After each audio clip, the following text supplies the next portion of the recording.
Olá, eu sou Jacques Tabakoff, eu sou oncologista e hematologista da Oncoclínicas, eu atuo no Centro Paulista de Oncologia em São Paulo e vou apresentar para vocês hoje um trabalho de mieloma múltiplo que foi apresentado, portanto foi um destaque na ASCO porque foi apresentado na sessão plenária.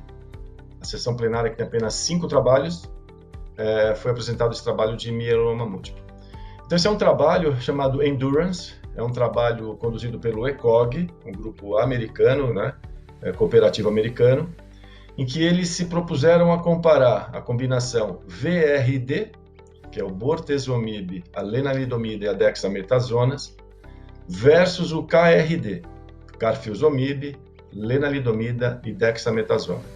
Então, esse foi um estudo grande, com mais de 1.080 pacientes, que comparou cabeça a cabeça esses dois regimes, KRD versus VRD. Qual foi a população de pacientes? Eram pacientes com mieloma múltiplo, na primeira linha, que não tinham intenção de fazer o transplante de medula óssea e que não tinham fatores de risco. Quais foram os fatores de risco que eram critérios de exclusão? Translocação 14-20, translocação 14-16, deleção 17P, leucemia de células plasmáticas, DHL 2 vezes mais que o normal. Ou seja, pacientes com alto risco foram excluídos dessa análise, desse estudo.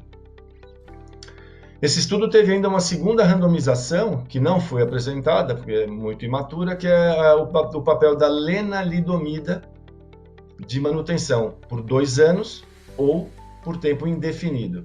Isso é uma pergunta muito importante também no setor do mieloma, mas não temos resultados ainda da segunda randomização.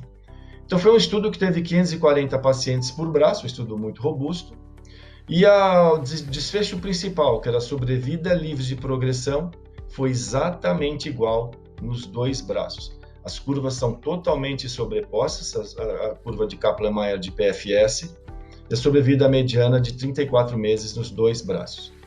O autor mostrou uma curva de sobrevida global muito precoce, que também se sobrepõe, mas a sobrevida mediana global não foi atingida em nenhum dos 2 braços, portanto, muito precoce essa análise.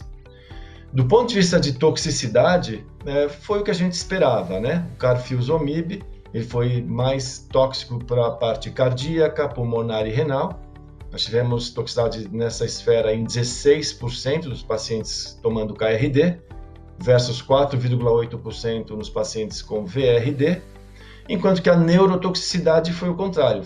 A neurotoxicidade foi maior no bortezomib, no VRD, 53% dos pacientes versus 24% com neurotoxicidade no KRD. O autor também fez uma análise de custo, porque esse é um tratamento previsto para 9 meses de duração nos 2 braços. O custo muito maior, por volta de $100 mil a preços americanos, sendo o KRD mais caro que o VRD. Então temos essa diferença tanto de toxicidade paciente como toxicidade de custo. Então a conclusão dos autores é que para pacientes com mieloma múltiplo, em primeira linha de tratamento, VRD continua sendo o standard nos Estados Unidos.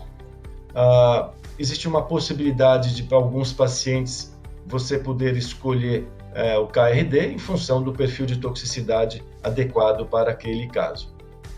Um outro ponto muito importante que eu queria salientar é que no Brasil, apesar do VRD, todos os componentes do VRD, que é o standard, serem aprovados, nós temos muita dificuldade de acesso à lenalidomida, tanto no sistema público, obviamente, como no sistema privado, por não estar no hall da ANS. Portanto, acho que como sociedade temos que lutar para o melhor acesso aos medicamentos no Brasil e o VRD seria uma ótima opção para os pacientes com mieloma múltiplo. Na primeira linha, sem fatores de risco.